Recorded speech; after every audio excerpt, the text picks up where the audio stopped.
আজ আপনাদের শোনাবো কেন ইরানকে আক্রমণ করে ইরানের রেজিম চেঞ্জ করা, ইরানের সরকার ফেলা কিংবা তাকে পরাস্ত করা যুদ্ধ করে অসম্ভব। আর এর পেছনে যে সবচাইতে বড় রহস্য, তার নাম হলো দাফায়ে মোজাইকি অর্থাৎ মোজাইক ডিফেন্স সিস্টেম।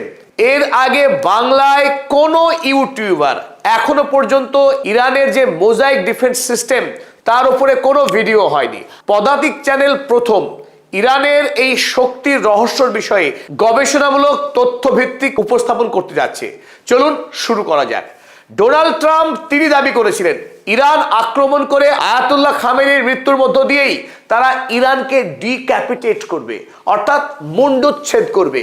ইরানের যে শাসন প্রণালী তার প্রধান সর্বোচ্চ ধর্মীয় নেতা আয়াতুল্লাহ খামেনির মৃত্যুর মধ্য দিয়েই তারা ভেবেছিল ইরান হুড়মুড় করে ভেঙে পড়বে তাসের ঘরের মতো, বালির বাঁধের মতো। কিন্তু হলো ঠিক তার উল্টো। ইরান যুদ্ধের 37তম দিনে এসেও ইরানকে আগের চাইতে বরং আরো বেশি শক্তিশালী দেখাচ্ছে আমেরিকা ইসরায়েলের চেয়েও। রহস্য একটাই, দেশ এক, কিন্তু সেই দেশের মধ্যে 31টি স্বতন্ত্র স্বাধীন সেনাবাহিনী মজুত আছে। আমেরিকা বা ইসরায়েল তারা যখন ইরানকে দেখেছিল একটি দেশের ম্যাপ হিসেবে, কিন্তু সেই দেশের অভ্যন্তরেই 31টি স্বতন্ত্র দেশ লুকিয়ে আছে। আর এই 31টি দেশের নিজস্ব সৈন্যবাহিনী, তার কমান্ড সিস্টেম রয়েছে।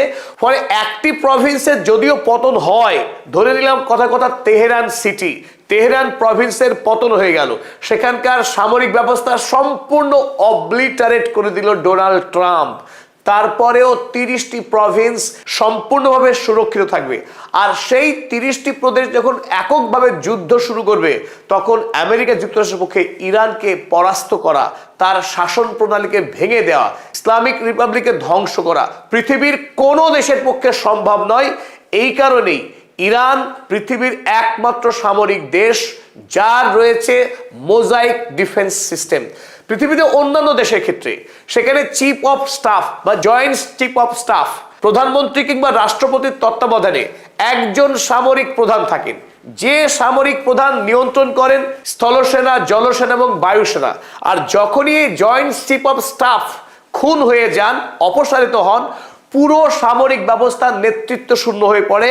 আর নেতৃত্ব না থাকার ফলে সেই দেশকে খুব সহজেই দখল করে নেওয়া যায়, সেই দেশের পতন ঘটে। কিন্তু ইরান এই ব্যবস্থাকে কবেই বিদায় দিয়েছে, তারা এক নতুন অভিনব পৃথিবীতে নির্বিকল্প এই ব্যবস্থা তারা গ্রহণ করেছে। ফলে ইরান পৃথিবীতে একমাত্র দেশ যাকে সামরিকভাবে যুদ্ধ করে পরাস্ত করা এক কথায় অসম্ভব। চলুন এবার আমরা বুঝে নেওয়ার চেষ্টা করি এই রহস্যময় মোজাইক সিস্টেমটা আসলে কি, আর কিভাবেই বা এই মোজাইক সিস্টেম কাজ করে। সকলকে স্বাগত জানাচ্ছি, আমি অধ্যাপক আব্দুল হালিম। চলুন শুরু করা যাক। 28 তারিখ আমেরিকা এবং ইসরায়েলের যৌথ বাহিনী যখন তেহরান আক্রমণ করলো, সেই প্রথম দিনই শহীদ হয়েছিলেন ইরানের সর্বোচ্চ ধর্মীয় নেতা আয়াতুল্লাহ আলী খামেনেই এবং তার সাথে দেশের আরো গুরুত্বপূর্ণ প্রায় 30 জন নেতৃত্বের মৃত্যু হয়েছিল।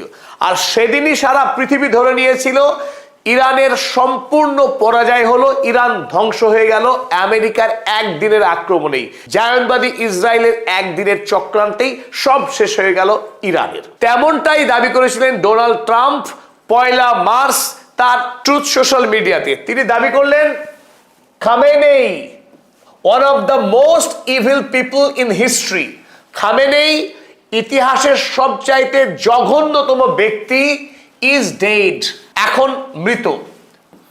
Not only the death of Khamenei but the country has been, তিনি বললেন খামেনেইর শুধু মৃত্যু হয়েছে তাই নয়, ইরান রাষ্ট্রের মৃত্যু হয়েছে। তিনি একরকম দ্বিতীয় দিন আমেরিকা ইসরায়েলের বিজয় এবং ইরানের পরাজয় ঘোষণা করে দিলেন। ইরান রাষ্ট্র সম্পূর্ণরূপে ভস্মীভূত হয়ে গেছে, ধ্বংস হয়ে গেছে। এবার শুরু হবে আমেরিকার বিজয় পর্ব। ইসরায়েল এবং আমেরিকা মিলিতভাবে এবার লুণ্ঠন চালাবে ইরানের উপরে, তাদের পছন্দের মতো রেজা পেহলভিকে ক্ষমতায় বসে রাজতন্ত্রের পুনঃপ্রতিষ্ঠা করবে এবং ইরানের মানুষের জন্য মুক্তি নিয়ে আসবে, এসব তিনি বলেছিলেন।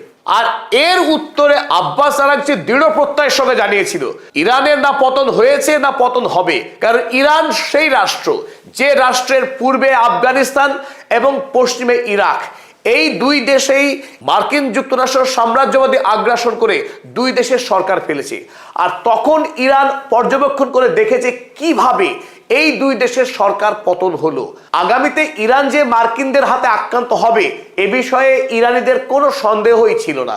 তাই ইরানিরা জানতো যে ইরান আক্রান্ত হবেই, আর আমেরিকা ইরানকে আক্রমণ করে সরকার যাতে কোনোভাবে না ফেলতে পারে তার জন্যই তারা এই রহস্যময় মোজাইক ডিফেন্স সিস্টেমকে উদ্ভাবন করেছিলেন। আব্বাস আরাকচি জানালেন, bombing in our capital have no impact